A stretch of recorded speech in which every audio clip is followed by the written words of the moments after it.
Muchas gracias. Acabamos de escuchar con mucho respeto y mucha serenidad su discurso, un tanto heterodoxo, parte leído, parte improvisado, con el mismo estilo discursivo del presidente Chávez.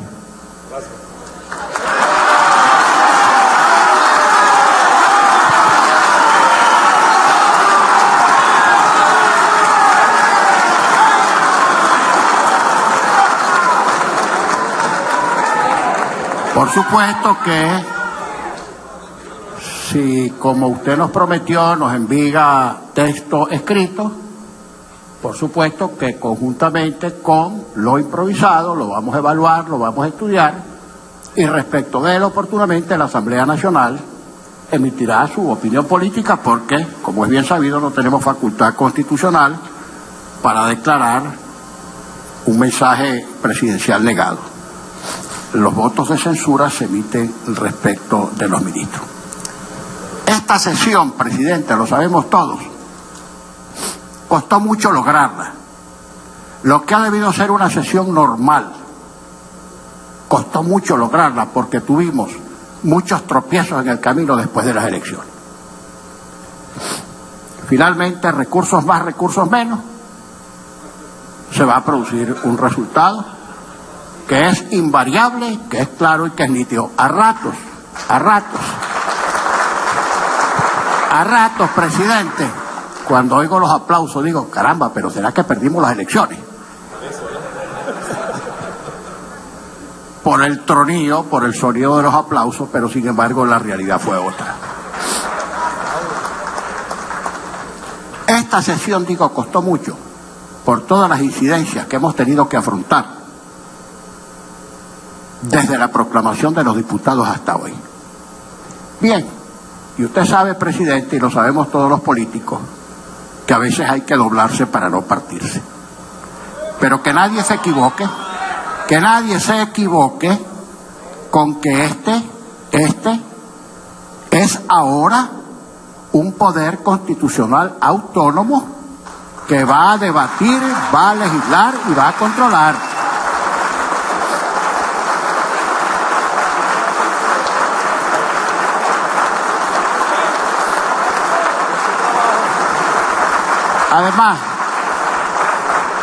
Además, presidente, y es bueno que lo recuerden todos los poderes que aquí están. Los dos únicos poderes que tienen legitimidad de origen en el sufragio popular son el presidente de la República, órgano unipersonal, y el poder legislativo nacional, que es corporativo. Los demás son poderes derivados, sujetos a control por disposición, no por capricho de los que formamos en este momento la mayoría, sino por establecimiento constitucional.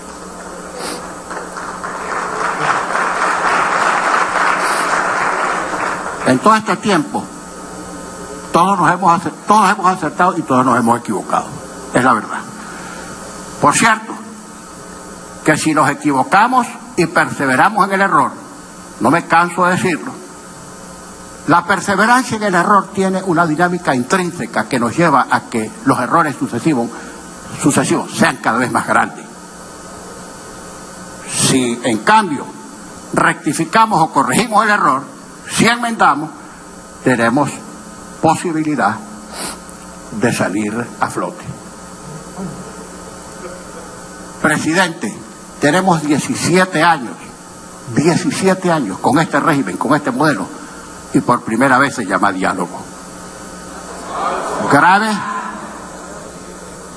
no se angustien, déjenlo caer, tengan paciencia, tengan tolerancia, que de todas maneras, aunque no lo quieran escuchar, voy a decir lo que voy a decir. En estos 17 años, presidente, asidos a un modelo económico, a un modelo de desarrollo que no ha tenido buenos resultados, requería desde hace bastante tiempo rectificaciones y enmiendas. Basta de nominalismo. Plan A, plan B, plan de la patria. Presidente, y las consecuencias económicas son cada día peores porque el modelo se ha equivocado, el modelo es erróneo, y ahí están las cifras, ahí están los resultados.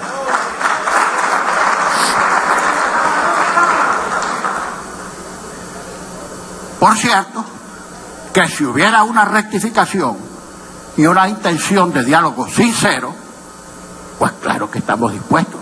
¿Quién puede querer que sigan las colas, que siga la inflación, que siga la inseguridad, que siga el colapso de los servicios públicos, etcétera, etcétera? Nadie puede querer eso. Si no quieren escuchar, se tendrán que taponar los oídos o irse del salón, porque voy a decir lo que tengo que decir.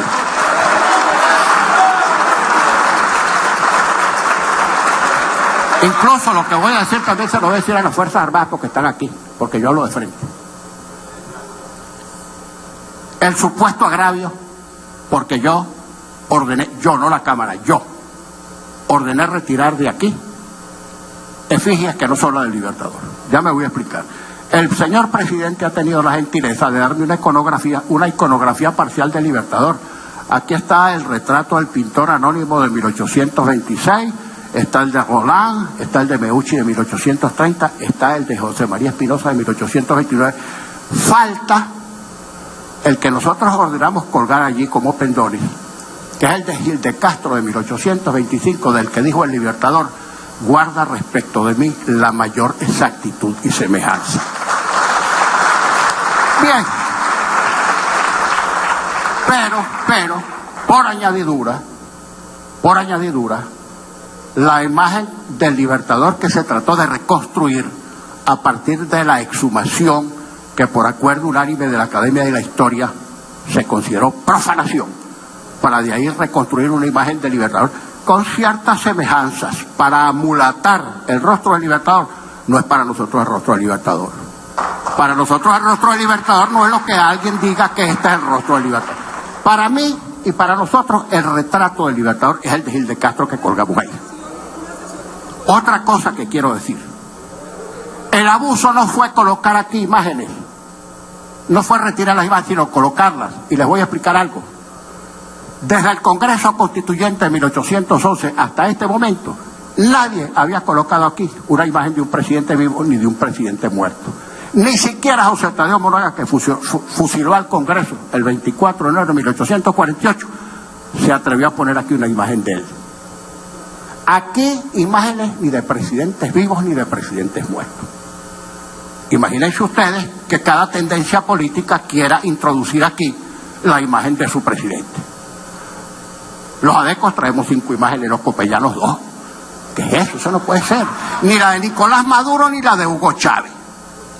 Este recinto no es para imágenes de jefes o exjefes del Poder Ejecutivo. Aquí el Libertador, el escudo, la bandera y el himno nacional, y punto.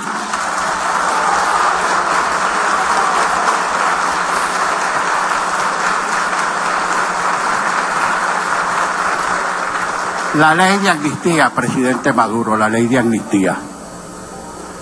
Van a tener que escuchar lo que voy a decir. Si no les gusta, o se tapan los oídos o se van. Pero lo voy a decir porque nosotros escuchamos con mucho respeto al presidente Maduro, y yo voy a expresar aquí las cosas que voy a expresar. A mí los críticos no me desbalancean, yo tengo kilometraje.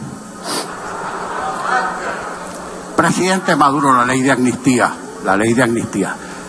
Yo he escuchado casi con ese retintín que los 43 muertos fue como que si los hubiera asesinado la oposición. No se angustien que voy a decir lo que voy a decir. Hubo 43 muertos. El tal muerto de La Guaya fue uno. El muerto del francotiro fue otro. Pero ¿quién reprimió las manifestaciones? Los muertos se produjeron cuando hubo represión policial y militar de las manifestaciones. Yo no voy a evaluar, por cierto que no voy a evaluar las manifestaciones justas o injustas. Yo creo que el derecho a manifestar lo tiene cualquiera. Incluso algunos de los que fuimos...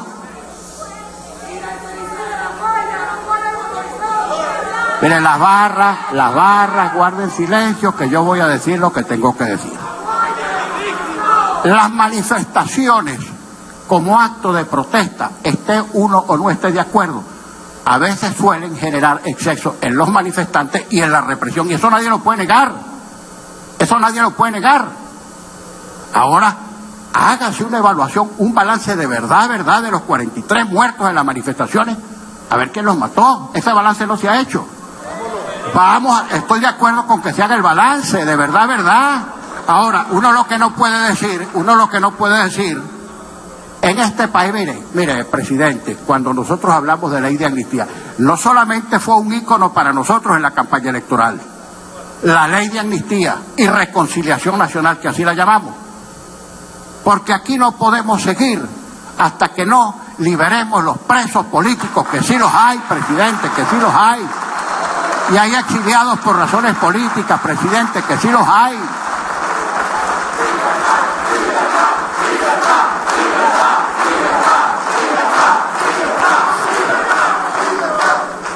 Bueno, y en hechos gravísimos, por ejemplo,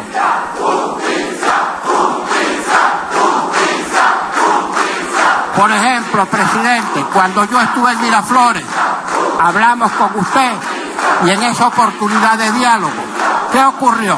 Que hubo sectores de la oposición y del gobierno que se opusieron a ese evento porque de nuestro lado algunos consideraban que estábamos enfriando la calle y del lado del gobierno se pensaba, vamos a tener que utilizar, ¿cómo se llaman los supositorios que me ofreció Diosdado? De moringa, lleve moringa para las barras.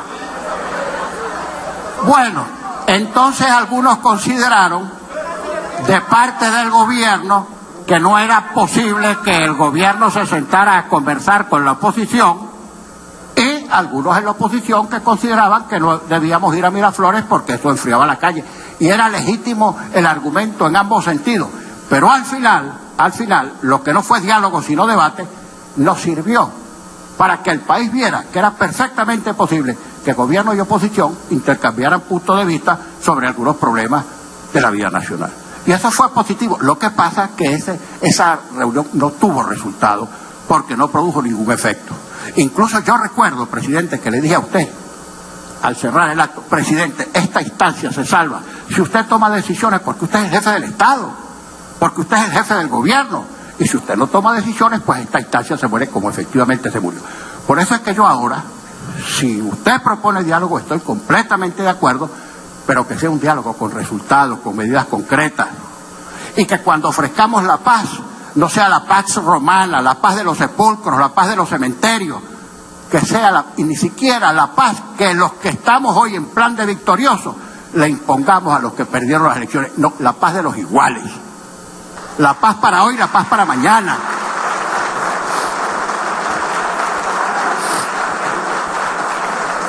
Presidente, perdóneme que sea crudo en algunas cosas, la guerra económica y la guerra económica y la guerra económica. Por cierto, yo quiero decir algo, no sé si hiero sensibilidades. Usted no es el culpable de esto, porque usted es de una situación terrible. Terrible. Si Chávez hubiera estado en este momento aquí, cuidado si la situación no sería peor por las propias características de su personalidad, mesiánica, invasiva. Bueno. Si les gusta, si no les gusta, miren, y vayan acostumbrándose que la imagen de los hombres públicos, vivos o muertos, está sujeta a discusión.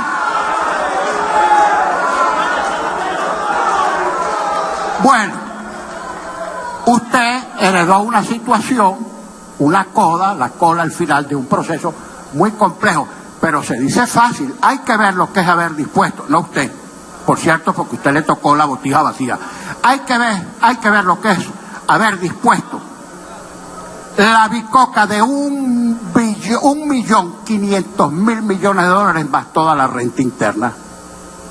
Bueno, bajan los precios del petróleo, no hay con qué financiar un modelo absolutamente ruinoso, y ese es el colapso.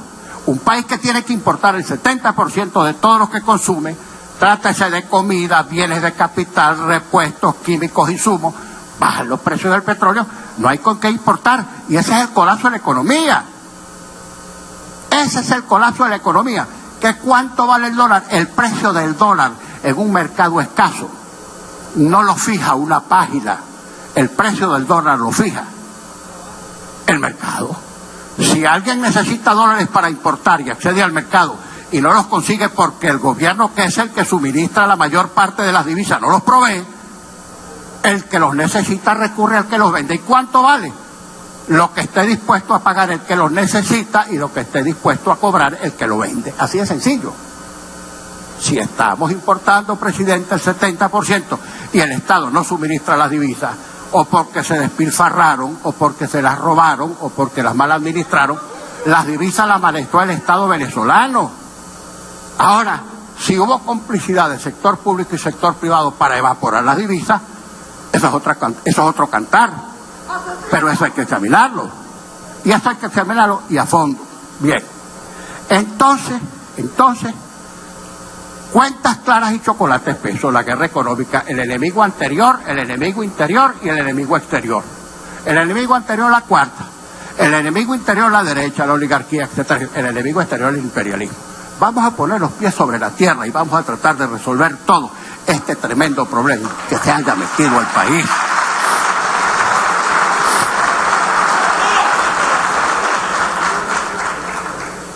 Uy. Otro tema. Espero estar en cadena, presidente. Ah, gracias. Mire, no, bueno, menos mal, porque yo me aterraba así después de escuchar su discurso. Nos bajaban el switch y no nos ponían en cadena. Eso era verdaderamente pavoroso. Y usted, presidente, que me cita permanentemente, a veces me cita para mal, a veces para peor y a veces para pésimo, pero le agradezco la cuña. Exacto, bueno, y si se refiere al canal del Estado, bueno, todos los programas está bien, yo sin derecho a réplica además, presidente, que es lo malo. Pero bueno, yo me resigno, fíjese, también los Roberto. Fíjese, entonces, le voy a citar algunos pequeños ejemplos que servirían para hacer un diagnóstico claro de la situación y ver cómo lo podemos enmendar. Fíjese, presidente, sería bueno hacer un inventario de todas las empresas ocupadas, expropiadas, a cualquier título. Pequeñas, medianas y grandes. Edificios, inmuebles, fincas, etcétera. Industrias de cualquier tamaño. Para que usted vea, presidente, las cifras aterradoras de la situación de esas empresas. Hágalo. Fedecámaras tiene la cifra, pero no se atreven a darla. Fedeagro, las asociaciones de producción, también las tienen y no se atreven a darla. Vamos a hacer un diagnóstico de eso, vamos a hacer una revisión a ver qué resulta. Le voy a poner un solo ejemplo, presidente. Y constátelo porque alguien le tiene que decir la verdad alguna vez. Yo creo que por las empresas de Guayana pasó Terminator. Le voy a poner un solo ejemplo, presidente. La tonelada de alúmina en el mercado internacional se tasa a $200 y producirla en Guayana vale $2.000. El Estado venezolano pierde $1.800 por cada tonelada de alúmina que produce. Vea la situación de Sidor, el número de los trabajadores, el número de las cabillas que produce. Entonces, hagan ese diagnóstico y después, con toda sinceridad, si queremos rectificar, si queremos salir a flote, tenemos que hacer como los cristianos, confesión de los pecados, contrición de corazón y propósito de enmienda para no perseverar más en los errores.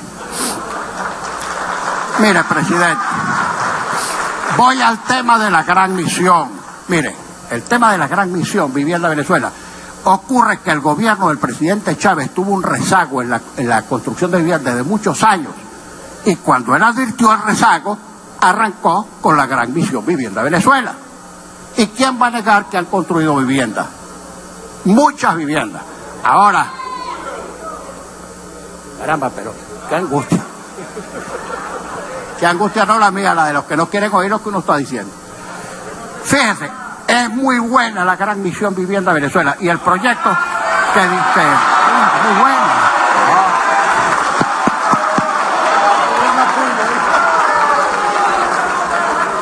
Escuchen la segunda parte para que aplaudan bastante. El proyecto que está proponiendo el diputado Julio Borges no es ningún proyecto no es ningún proyecto para crear un mercado capitalista paralelo con esas viviendas. Pero se trata de titular para que los poseedores precarios tengan un título con ciertas limitaciones para que no la recomercialicen. De eso se trata. Ahora. Caramba, presidente. Yo lo veo a ver si usted... Bueno, entonces usted dice que con las viviendas que ha construido su gobierno, usted no va a permitir... Presidente, que eso no es una urbanización privada suya. Ese no es un urbanismo suyo, de fulano están. Ese es un urbanismo para los venezolanos. Y tiene que, vamos a pensar juntos, ese proyecto que está presentando el diputado es un buen proyecto. Eso no pasa por desconocer que las viviendas las construyó el gobierno, por Dios.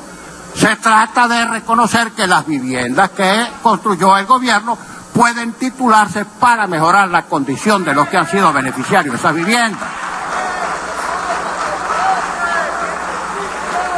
La moneda, presidente, la moneda. John Locke, un liberal clásico inglés. Por supuesto, usted sabe muy bien que yo no soy liberal ni neoliberal, tengo obra escrita. Yo ni soy liberal ni soy neoliberal, tengo obra escrita sobre eso. Obra escrita. Ustedes lo saben, y son libros de consulta académica, incluso por profesores de extrema izquierda, para que lo sepan. Bueno, John Locke dio una definición perfecta de la moneda, elemental pero perfecta. Una cosa durable que los hombres deben mantener sin arruinarla. Una definición perfecta. Sucumbir a la tentación. ¿Dónde está el presidente del Banco Central? Ya estoy viendo a Merente. Sucumbir a la tentación de tener cada vez más bolívares con los mismos dólares equivale a tener más bolívares de menor valor, porque la inflación ha sido, es y será siempre la consecuencia económica de decisiones políticas. Así de simple. Así de simple. La consecuencia económica de decisiones políticas. Bien, ¿quién puede querer una moneda depreciada o devaluada? Patético, terrible, que nuestro billete de 100 tiene menos valor o menos poder adquisitivo y vale mucho menos que el papel y la tinta en la cual está impresa. Y no hablemos de la moneda de acuñación metálica, que es todavía peor. Bien, presidente, las elecciones que acabamos de hacer, yo no tengo complejo en admitirlo. Por supuesto que tuvo mucho de voto castigo, claro que sí. ¿Por qué? Porque en la coyuntura, en la crisis en este momento, la gente evaluó como negativa la gestión de gobierno. Ese es el voto castigo. Cuando el gobierno lo hace bien, el gobierno cobra y sus candidatos sacan votos. Cuando el gobierno lo hace mal o la gente percibe que lo está haciendo mal, eso también tiene implicaciones y consecuencias electorales. Puede que algunos hayan votado por uno que otro candidato allá que le pareció muy bueno, pero el grueso del elector se inclinó así y eso hay que admitirlo. Ahora, eso supone una corrección. Si alguien quiere ganar y está consciente de que el voto castigo lo perjudicó, debe corregir para que el voto castigo no lo vuelva a castigar. Y eso tiene un efecto de vaso comunicante en la sociedad venezolana o en cualquier sociedad de países mucho más adelantados políticamente que el nuestro, pero eso tiene un efecto de vaso comunicante y así funciona, Otra cosa, presidente, dicen que bueno, ganó la contrarrevolución, y ganó la contrarrevolución, porque mira, las revoluciones tienen un ingrediente de nominalismo verdaderamente patético, nombres, enunciados, etcétera, solemnes a veces, que se estrellan, se espatillan en la realidad. Yo recuerdo, por ejemplo, que el primer gran enunciado solemne, por cierto, en mal del nombre del Libertador, fue el célebre Plan Bolívar 2000, que nadie investigó. Ese Plan Bolívar 2000 fue aterrador, aterrador. Yo no quiero entrar en detalles y en explicitaciones mayores, porque este no es el momento para hacerlo, pero eso tendrá que investigar algún día. Bueno, entonces, no vale con que hagamos enunciados, sino con que, las políticas que ejecutemos tengan sus resultados.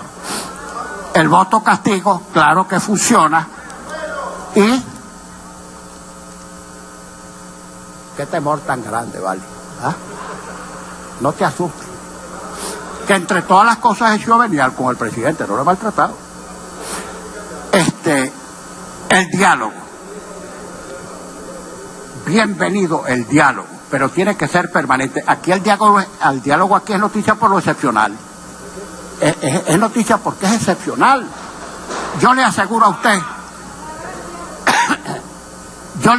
usted, presidente, que si las relaciones o las conversaciones oposición-gobierno fueran frecuentes, no constituyeran noticia, no serían noticiosas, pasarían como una visita rutinaria más, pongamos por caso, de algunos dirigentes de la oposición al Poder Ejecutivo o a la inversa. Por cierto, que celebro que usted haya designado vicepresidente a Aristóbulo Isturi, me parece un paso muy importante, de verdad.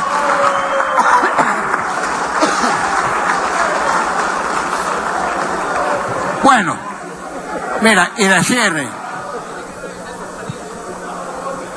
no vuelvo a mencionar a nadie porque como que lo voy a quemar.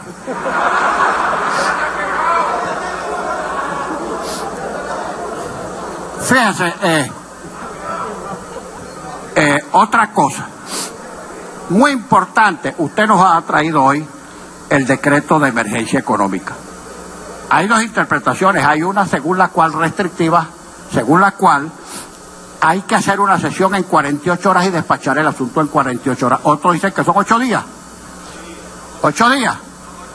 Anuente. Contamos entonces, compañeros de la oposición, con 8 días para discutir el decreto a fondo y pedirle a los funcionarios, perdón, diputada, ok. Y ha quedado constancia, porque la anuencia es que todos pensamos que son 8 días, que es lo mejor para discutir más. Y por supuesto, con la prudencia del caso, porque nosotros no utilizamos el mecanismo de las interpelaciones como un instrumento para molestar, tendremos que pedir informaciones de algunos funcionarios del gobierno, bueno, y contamos por supuesto con la anuencia del presidente Maduro. Por último, mira, ya finalmente para despedirnos, porque no me voy a encadenar. No digo. Para no encadenarme en el sentido de seguir, por la tentación de hablar. Mire, yo dije cuando comparecimos a Miraflores el día 10 de abril de 2014, que creo que fue un evento muy positivo. El célebre diálogo, debate, mira, que para ambos tuvo un costo político, para el gobierno y para la oposición, pero eso pasó y todos entendimos que esos eventos hay que reproducirlos siempre y cuando tengan resultados. Allí yo dije algo que yo quiero repetir aquí. No sé por cuál extraña razón, serán atavismos históricos, que cada vez que alguien alude al tema militar, lo hace con una especie de temor, de grima, de pánico. ¡Uy, cuidado! No, ese es un tema que hay que tratarlo abiertamente y con respeto. Yo dije cuando estuve en Miraflores, y lo repito hoy, que para nosotros la definición de lo que debe ser la Fuerza Armada está en la Constitución, está clarísimo. La Fuerza Armada sin apellidos, Fuerza Armada Nacional, sin apellido. Yo leo la Constitución que dice Fuerza Armada Nacional. No pueden ser políticas, no pueden ser deliberantes, no pueden estar sometidas a ninguna parcialidad política. Y definitivamente, y esto es terminante, el militar activo que quiera hacer política, cuelgue el uniforme y vaya a hacer política. Cuelgue el uniforme. Porque mire, ustedes saben una cosa. El civil no puede deliberar con un hombre armado. El civil no puede deliberar con un hombre de uniforme si tiene parcialidad política, porque no son los militares de este o aquel partido, son los militares de todo el país, son los militares suyos y los militares míos, los militares de todos.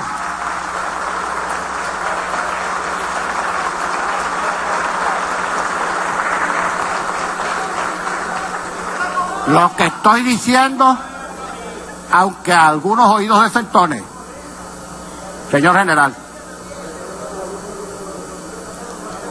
Bueno, y en definitiva, Presidente, créamelo, usted me conoce hace mucho tiempo.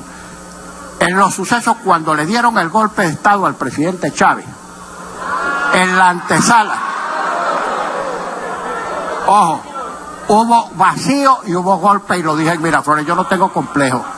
Cuando nosotros estábamos afuera, en la puerta del hemiciclo, yo le di una declaración a la periodista Doris Villarruel, estaba el presidente Chávez, usted estaba aquí, le di una declaración, ahí están los periódicos, a la periodista Doris Villarruel, en la que yo dije, está fraguándose un golpe militar de sectores plutocráticos y militares gorilas. En el periódico se lo llevaron para Miraflores William Lara, Iris Valera, y no recuerdo que otro diputado, y se lo enseñaron al presidente Chávez, dijo, no, este es un adecuado hablador de tontería. No lo creyó, y a los 11 o 12 días le dieron el trancazo.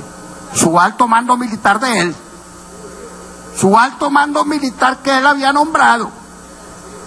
Bueno, nosotros, presidente, créame, nosotros no apostamos a golpe de Estado porque nosotros no somos tan tontos, tan ingenuos para creer que si alguien da un golpe de Estado porque tiene aviones, cañones, tanques y fusiles, es como para ponerle la banda a un civil. Por eso yo dije y repito, no hay golpes buenos, todos los golpes son malos.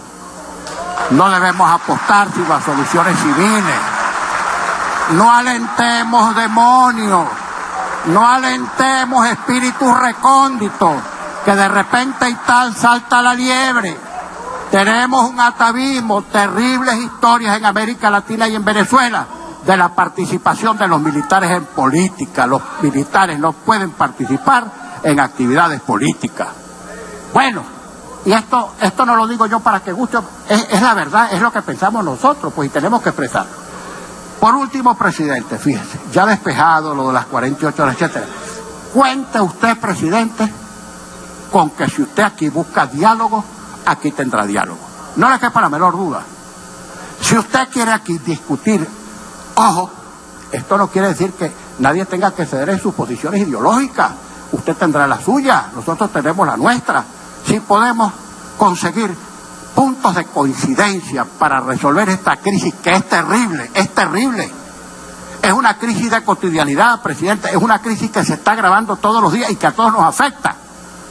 Si podemos conseguir puntos de coincidencia para salir de este atolladero, no somos nosotros los que vamos a negar la posibilidad de solucionar no los problemas del gobierno, los problemas del país, que son los problemas de todos nosotros. Así que, presidente, de verdad,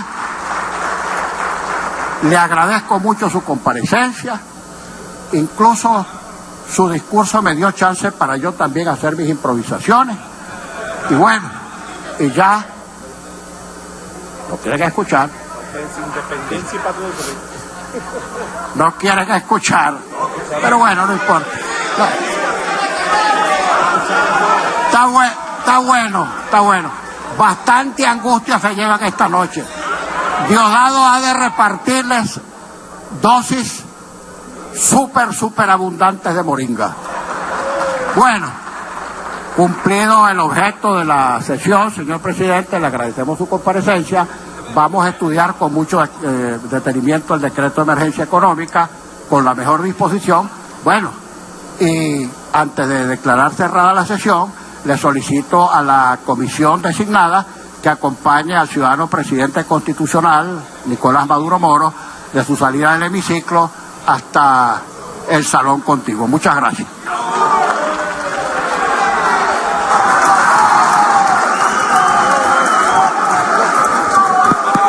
Se declara concluida la sesión.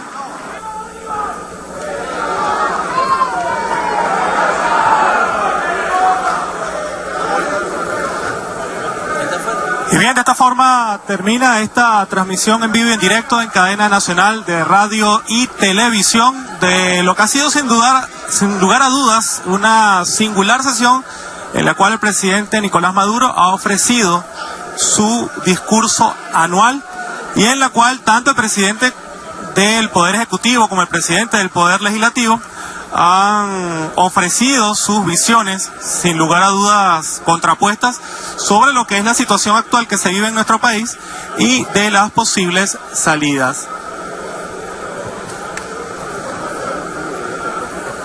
esta forma entonces llegamos al final de esta cadena nacional de radio y televisión.